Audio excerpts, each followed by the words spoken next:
Hello, fellas and ladies. It's time to review Beau is Afraid. Please excuse my voice. It's very much gone.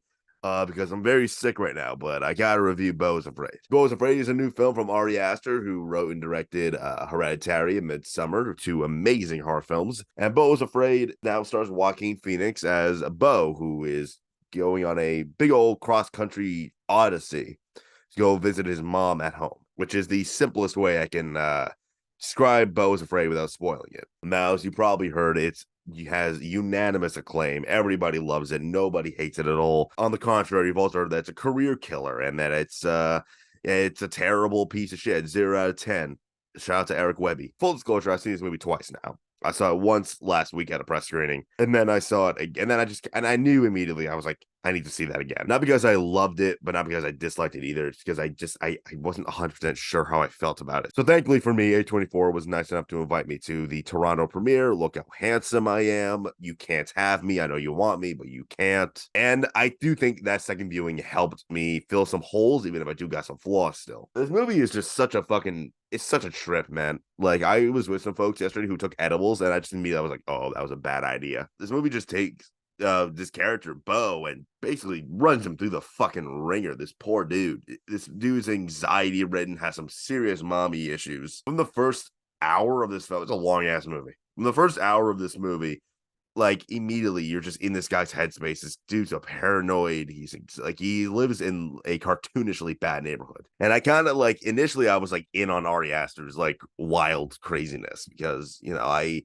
the neighborhood he was in was just a fucking dumpster fire, like full of just psychopaths and maniacs and naked people stabbing people. And I'm always in on that heightened reality concept. You know what I mean? Like, just kind of elevate the reality a little bit and make it a little wild to prove a point. And in this case, he was doing the show that this guy who's just so paranoid and afraid of everything because of what his mom did to him. And I thought that was really well executed. I also think it's super well made. This movie overall, whatever you think about the movie overall, I just can't see how you can think that this movie's not like an impressive feat of filmmaking.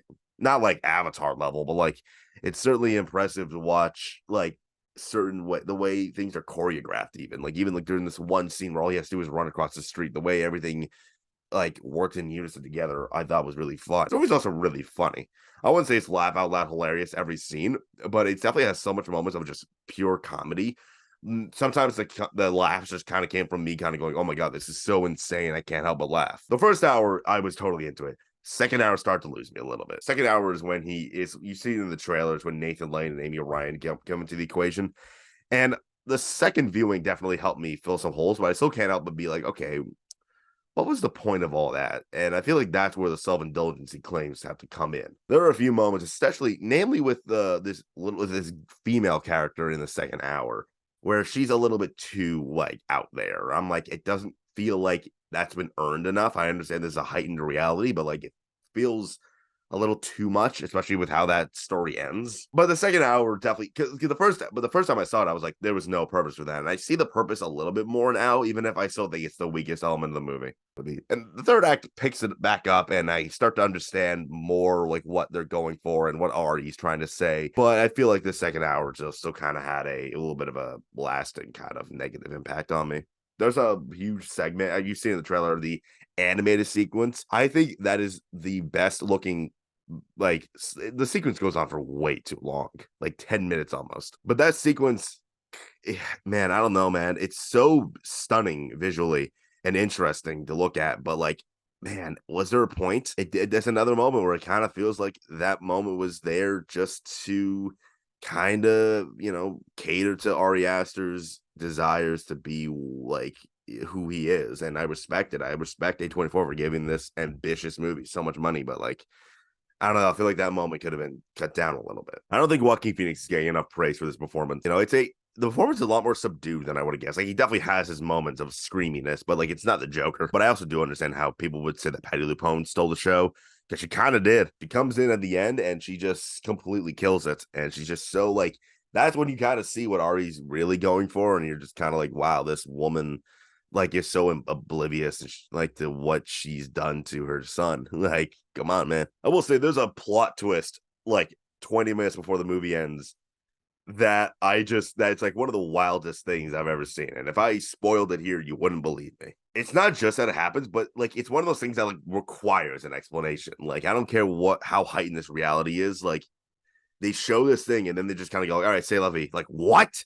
No, go back and explain that, please. So overall, I liked Beau's Afraid. I definitely get where Ari was going for, even if some moments I feel like it did not need to be. I didn't think the 3 hour runtime like felt long. In my opinion, it breezed, but it definitely did not need to be 3 hours. And there's definitely moments I would have cut. Is it a career killer? Absolutely not. But it is certainly not. It's definitely my least favorite Ari Aster film so far, which is granted a high bar, but it's also not even close.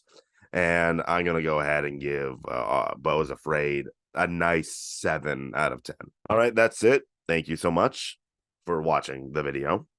Like, subscribe, share, brothers. Like a whole ass plot line involving him having like gigantic ball sack. Like what? Yo, we need to check up on Ari Aster more often.